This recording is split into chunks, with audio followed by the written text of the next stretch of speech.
अब देखो यार, अगर तुम लोग ब्रायन डेनियल्सन के फैन हो तो ये वीडियो तुम्हारे लिए होने वाली है, क्योंकि एईडब्ल्यू से ब्रायन के रिटायर होने के बाद ब्रायन डेनियल्सन का न्यू लुक सामने आ चुका है। केनी ओमेगा यंग बक्स के डब्ल्यूडब्ल्यूई ज्वाइन करने को लेकर एरिक बिस्कॉफ का काफी बड़ा स्टेटमेंट आ रहा है। एईडब्ल्यू में डार्बी एलन के कॉन्ट्रैक्ट क्लॉज को लेकर टोनी खान का काफी बड़ा स्टेटमेंट आ चुका है। तो गाइज वहीं डब्ल्यूडब्ल्यूई हॉल ऑफ फेमर बुली रे के द्वारा एमजेएफ को लेकर कंट्रोवर्सी हो चुकी है। तो गाइज चलिए बिना किसी देरी के शुरू करते हैं इस वीडियो को, और सबसे पहले बात करेंगे अमेरिकन ड्रैगन ब्रायन डेनियल्सन की। गाइड यहाँ पर ये बात तो हम सभी लोगों को मालूम है, एईडब्ल्यू के रसल ड्रीम पेपर व्यू के ऊपर जॉन मॉक्सली से ब्रायन डेनियल्सन के होम टाउन पर वर्ल्ड टाइटल को हार जाने के बाद ब्रायन डेनियल्सन एईडब्ल्यू कंपनी से फुल टाइम करियर से रिटायरमेंट ले चुके गए। और अब यहाँ पर ना कि ब्रायन एईडब्ल्यू से रिटायर हो चुके गए, बल्कि ब्रायन का एईडब्ल्यू का कॉन्ट्रैक्ट भी ओवर हो चुका है और वो यहाँ पर किसी भी तरीके से एईडब्ल्यू कंपनी के साथ लिंकअप नहीं गए। बट यहीं ब्रायन के फुल टाइम करियर के ओवर होने के बाद अब फाइनली यहां पर ब्रायन डेनियल्सन का न्यू लुक सामने आ रहा है। गाइस यहां पर इस हफ्ते ब्रायन डेनियल्सन की वाइफ ब्री बेला के द्वारा ब्रायन डेनियल्सन के गार्डन से एक पिक्चर को शेयर किया गया है, जिस पिक्चर के अंदर ब्रायन यहां पर हमें हॉट ट्यूब में देखने को मिल रहे गए। और अगर आप इस पिक्चर को ध्यान से देखोगे तो आपको देखने को मिलेगा कि इस पिक्चर के अंदर ब्रायन के हेड के ऊपर कोई भी हेयर नहीं गए। और बेसिकली यहां पर इस पिक्चर के अंदर ऐसा लग रहा है कि ब्रायन डेनियल्सन ने रिटायर होने के बाद उनके हेड को पूरी तरह से शेप कर दिया है। और अब ये देखना दिलचस्प होगा कि अगर यहाँ पर ये पिक्चर 100% रियल है और अगर यहाँ पर ब्रायन डेनियल्सन की वाइफ के द्वारा ये पिक्चर हाल फिलहाल में ली गई है, तो गाइस यहाँ पर एईडब्ल्यू के ऊपर जब ब्रायन रिटर्न करते गए तो क्या यहाँ पर ब्रायन डेनियल्सन यहाँ पर बाल्ड होकर रिटर्न होते हैं या नहीं। वेल मैं डेफिनेटली एईडब्ल्यू के अंदर बाल्ड ब्रायन डेनियल्सन को देखना चाहूंगा। बट गाइस चलिए फिलहाल आगे बढ़ते और बात करते हैं डब्ल्यूडब्ल्यूई हॉल ऑफ फेमर बुली रे की। वेल गाइस बात करें अगर यहाँ पर बुली रे की, तो गाइस ये बात तो हम सभी लोगों को मालूम है, इस हफ्ते डब्ल्यूडब्ल्यूई के एनएक्सटी शो के ऊपर हमें यहाँ पर बुली रे एक्शन में देखने को मिले थे। और यहीं एनएक्सटी के शो पर बुली रे के कम्पीट करने के बाद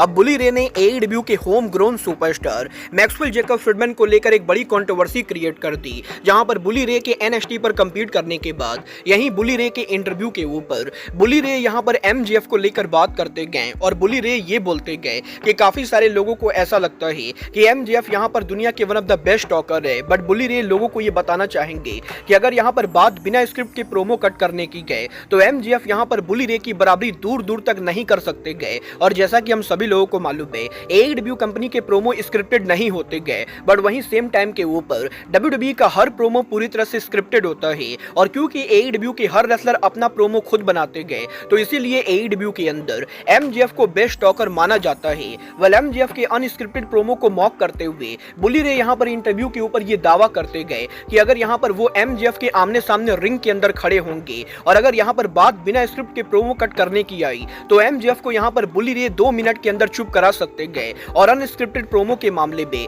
एमजेएफ यहां पर बुली रे के सामने खड़े भी नहीं हो सकते गए। और यहीं बुली रे की बड़ी बड़ी बातें करने के बाद अब एमजेएफ ने बुली रे को ट्रोल करते हुए सोशल मीडिया पर बुली रे को मॉक कर दिया। यहाँ पर इस हफ्ते एमजेएफ ने न्यूयॉर्क में उनके लेटेस्ट मीट एंड ग्रीट के ऊपर एक रेसलिंग फैन के साथ उनके पिक्चर को अपलोड किया और एमजेएफ इस पिक्चर को अपलोड करते हुए इस रेसलिंग फैन को बुली रे से कंपेयर करते गए, क्योंकि ये रेसलिंग फैन भी बुली रे की तरह काफी फैटी होता है। और एमजेएफ यहाँ पर ट्वीट करते हुए इस रेसलिंग फैन को बुली रे का रेफरेंस देते हुए मॉक करते गए। और यहीं एमजेएफ के बुली रे को मॉक करने के बाद अब एमजेएफ को लेकर भी बुली रे का ट्वीट आता है, जहां पर बुली रे इसी पिक्चर के अंदर एमजेएफ के फेस को जूम करते हुए सोशल मीडिया पर ट्वीट करके ये बोलते गए कि एमजेएफ को दीवार के ऊपर अपने सिर को लड़ाना चाहिए। और गाइस यहां पर कुछ इस तरीके से सोशल मीडिया के ऊपर अब एमजेएफ और बुली रे के बीच में controversial back and fourth tweet सामने आ रहे गए। वेल मैं डेफिनेटली इस पूरे मामले के अंदर एमजेएफ को सपोर्ट करना चाहूंगा, क्योंकि गाइस बुली रे ने बिना बात के इंटरव्यू के अंदर यहां पर एमजेएफ के नेम को ड्रॉप किया है।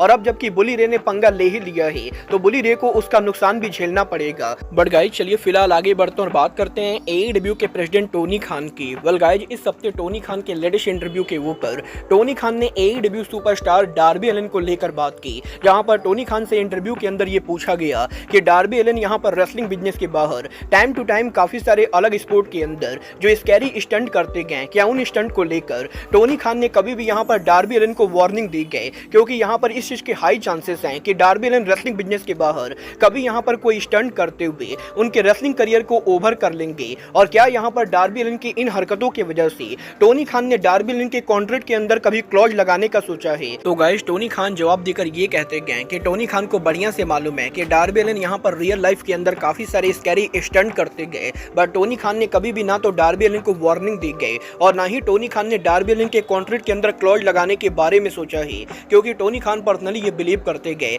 कि वो अगर यहाँ पर डार्बी एलिन को लिमिट में रखने की कोशिश करेंगे तो डार्बी एलिन यहाँ पर और उल्टी सीधी चीजें करने वाले गए। और टोनी खान पर्सनली यहाँ पर डार्बी एलिन को काफी ज्यादा पसंद करते गए और डार्बी एलिन का बाहर जाकर रिस्की मूव करना ये यहाँ पर डार्बी एलिन की अपनी मर्जी गए। और डार्बी एलिन की इन्हीं हरकतों की वजह से रेसलिंग फैंस आज के टाइम पर डार्बी एलिन को इतना ज्यादा पसंद करते गए और इसीलिए AEW के अंदर ना तो टोनी खान ने कभी भी रेसलिंग बिजनेस के बाहर डार्बी एलिन को किसी और इवेंट पर जाने के लिए मना किया है और ना ही टोनी खान ने कभी भी डार्बी एलिन के रेसलिंग बिजनेस के बाहर किसी भी स्कैरी स्टंट को लेकर वार्निंग दी गए, क्योंकि टोनी खान पर्सनली ये बिलीव करते गए रेसलिंग कंपनीज को रेसलर्स को यहाँ पर क्रिएटिव फ्रीडम देनी चाहिए और रेसलर्स को यहाँ पर जितना कंट्रोल करने की कोशिश की जाएगी वो यहाँ पर उतनी ही बगावत करेंगे। वाल आप यहाँ पर टोनी की इन बातों से एग्री करते हो या नहीं, आप लोग मुझे कमेंट करके बताइए। बट गाइज चलिए फिलहाल आगे बढ़ते और बात करते हैं AEW के बिगेस्ट हेटर एरिक बिस्कॉफ की। गाइज यहाँ पर ये बात तो हम सभी लोगों को मालूम है, एरिक बिस्कॉफ आज के टाइम पर AEW के बिगेस्ट हेटर है,